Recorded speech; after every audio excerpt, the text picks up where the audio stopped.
Jennifer, I've spent some time talking about Pierre Poilievre, his future. We're going to be talking to someone who was a conservative advisor in a previous government. That's Sandy White, who wrote an opinion piece the other day suggesting it might be time for Pierre Poilievre to step down.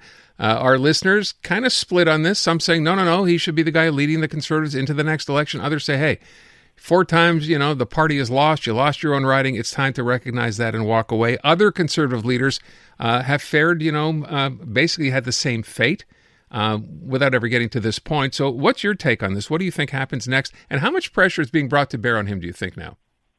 Well, there's a few things. So this morning I heard even beyond the Conservative leadership, there was some talk, I believe it was with Andrew Carter and Tom Mulcair, about whether or not he should be moving out of Stornoway. Now, the Stornoway is reserved for the leader of His Majesty's Loyal Opposition, of which Pierre Poilievre is not, no more than you are or that I am. So he needs to move out of there. We need the Canadian taxpayer needn't subsidize him or his family any further. He needs to move out because he's just the leader of the Conservative Party of Canada for now. On that note, I will agree that he should resign.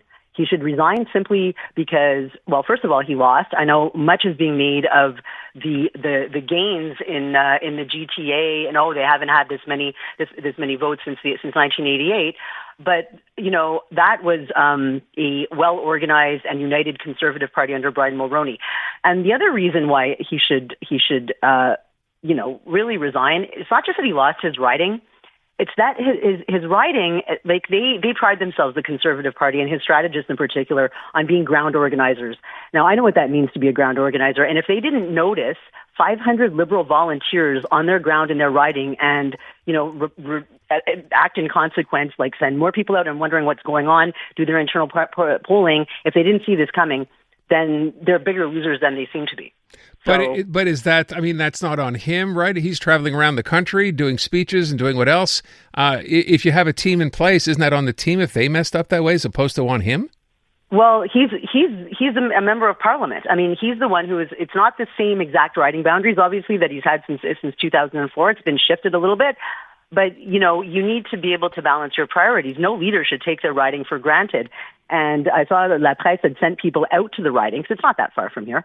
Suburban Ottawa, and it's becoming increasingly suburban Ottawa, where it used to be more like kind of rural areas outside of Ottawa, like Manotick and areas like that. And he apparently has been taking the riding for granted. And you never do that if you're a leader. You need to be able to balance your riding responsibilities, your leadership responsibilities, and your parliamentary responsibilities. Yeah. Now, he doesn't have the latter going forward, so he doesn't have to worry about that. He doesn't actually have the first one. So he can just worry about being leader. And I don't think he should be doing that either for the simple reason that he's unable to grow the party. So, for example, since the 2003 Canadian Alliance and Progressive Conservative merger, any conservative, any small c conservative, whether it's sort of a reformer or a Danielle Smith person or a PC, should be able to find their home in a big tent, Conservative Party of Canada, whatever. But the thing is, even though we saw him fill rooms, he's got an increasingly smaller tent than he did, and he's filled this small tent with people who seem to have been rage farmed. So people who are extremely angry for reasons that I can't fathom. And I noticed this with a lot of the people that were calling in that were saying that he should stay. They seem to have a lot of anger, but I don't understand what it was aimed and why. And this was the same with a lot of the visuals that we saw during the election that seemed to be filled rallies with people who were extremely angry. So let me ask the question, which I think I kind of started with here, with respect to the fact we have not, and it's been pointed out, we've not heard from him since Monday night, since the speech. And I think that was just before he actually knew that he had lost his own seat, because that didn't happen till quite late in the evening, or first part of the morning, maybe after midnight. Oh, it was in the morning. Yeah. It was like almost 3 in the morning or something like that. So what has he been doing, do you think, for the past couple of days? It's been noted that we've not heard a word from him. What's going through his mind now, do you think? Was probably based on his speech.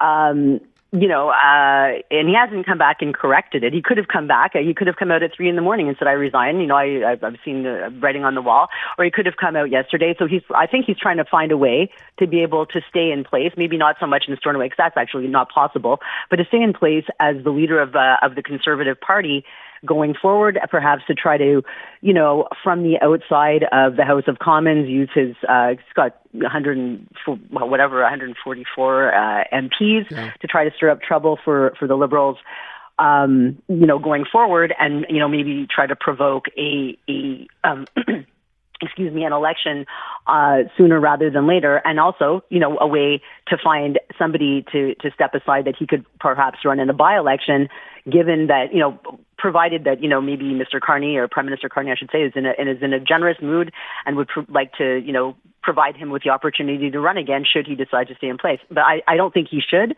But whether I think so, or you think so, or anybody else thinks so, doesn't really matter, because I think he's trying his darndest to stay in place. Otherwise, he would have been gone. He would have gracefully stepped aside. But I don't know what he would do. I mean, he's been basically doing this since he was a teenager in one capacity or another. He's really had not much of a life outside of the parliamentary precinct. Yeah, that is it's kind of an odd thing to consider, right? If he's not in the House of Commons and for whatever reason, let's say he does decide to resign, where does he go? What's he going to do for a job? He has been a politician, as you said, forever. I'm sure he's, well known enough that he'll end up somewhere. Where do you think a guy like that ends up? Well, it depends on the person, because you see a lot of people when they leave politics, they get scooped up, even if they're not lawyers, by law firms as advisors and things like that. But oftentimes it's a case of what is known in the public service as personal suitability. That means how much people like you. If you're a likable person. Now, Pierre Poilievre has proven to be intensely dislikable, even to some conservatives, off-putting with the name calling and stuff like that. Do you want somebody like that in your business? I don't know. I mean, maybe he goes into business with his ex-girlfriend who just ran his campaign into the ground. I don't know. Ouch. Okay, you're talking about Jenny Byrne, right? Yeah, indeed. Okay. All right, let me move on from that and talk about Mark Carney. We know there was a phone call between him and Donald Trump. I was actually quite taken aback by how Donald Trump referred to him. Intelligent, great conversation. It's the first time he's called a Canadian politician anything but, basically a jackass. Or in the case of, Justin Trudeau, the governor. So this seems to me to be a good sign. What does Mark Carney have to do next? Well, I think he has to keep doing what he's been doing, because I think that the gist of the conversation today and the remarks that we heard from President Trump, and how different they were from the ones that we'd been discussing regarding poor Justin Trudeau and whatever. I think it goes back to the first conversation that Prime Minister Carney had with President Trump, and maybe he showed him a little bit of the hand, and maybe he showed him that he kind of learned a thing or two when he was doing his central banking thing and knows how things like bond markets work and things like that, and that he probably has a good idea of how Canada could help to, give the U.S. the shaft.